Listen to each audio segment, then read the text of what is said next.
Papakita ko po sa inyo kung ano po ang pwedeng mangyari sa loob ng transmission pag hindi po tayo nagpa-maintain o nagpapalit ng filter. Magandang araw sa ating lahat. Ito po si John Mendez ng Starmatic. It's another day, it's another vlog na naman po tayo. Yes! For today's video guys, gusto ko pong i-share sa inyo kung paano nga ba maalagaan natin yung ating automatic transmission o mas paano po natin i-maintain para mas tumagal pa ang lifespan ng ating transmission o hindi agad masira. Ito mga kamatik, ipapakita ko po sa inyo kung ano po ang pwedeng mangyari sa loob ng transmission pag hindi po tayo nagpa-maintain o nagpapalit ng filter ng transmission at ng ATF. Ito po ang pwedeng mangyari mga kamatik. Ayan mga kamatik, yung oil pan. Makikita ninyo, grabe. Ayan, napakakapal ng dumi. Ito mga kamatik, sintomas ito mga kamatik na napudpud na yung mga class lining nya. Ayan, sobrang dumi. Kaya ito mga kamatik, minsan ito mga dumi na to, pagka hindi po nalilinisan, pumapasok din ulit ito mga kamatik sa loob ng valve body. Ayan. Kaya ito lang mga kamatik ang masasabi ko, napaka-importante sa atin na every 50,000 o 6,000 kilometer ay magpalit po tayo ng ATF at ng filter. Palilinisan po natin. Kasi ito pong filter na to, reusable po ito mga kamatik, yung ganitong design. Pwede po nating linisan at pwede po nating ibalik.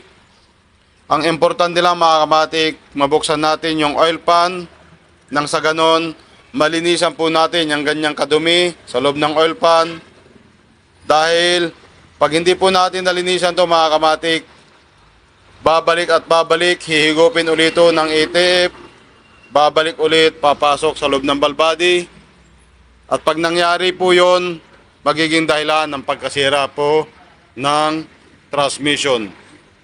Mag-i-stuck yung valve nya sa valve body, pwede pong masunog yung clutch lining. Kaya mga kamatik, ito yung una kong inilabas na vlog nung una.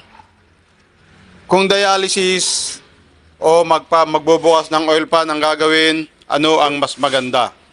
Yan. Papadialysis po tayo ng transmission o bubuksan natin ang oil pan. Ano nga ba ang mas maganda mga kamatik? Ito lang ang masasabi ko. Napakalayo ng diferensya ng dialysis at nang magbubukas ka ng oil pan para malinisan yung mga magnet na ganito. Yan, 4 na magnet po yan na kung saan doon kumakapit ang dumi. Huwag po nating ugaliin mga kamatik na dialysis ang gawin sa ating transmission.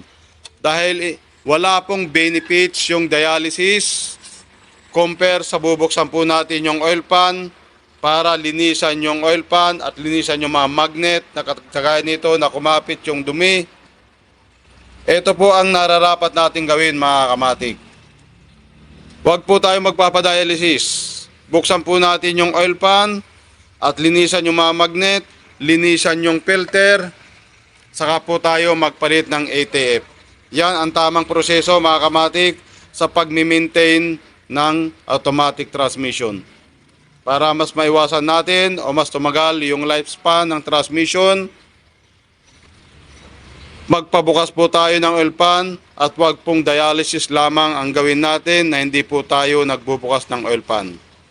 So yun lang mga kamatik ang i-share ko. Maraming pong salamat. God bless po sa ating lahat.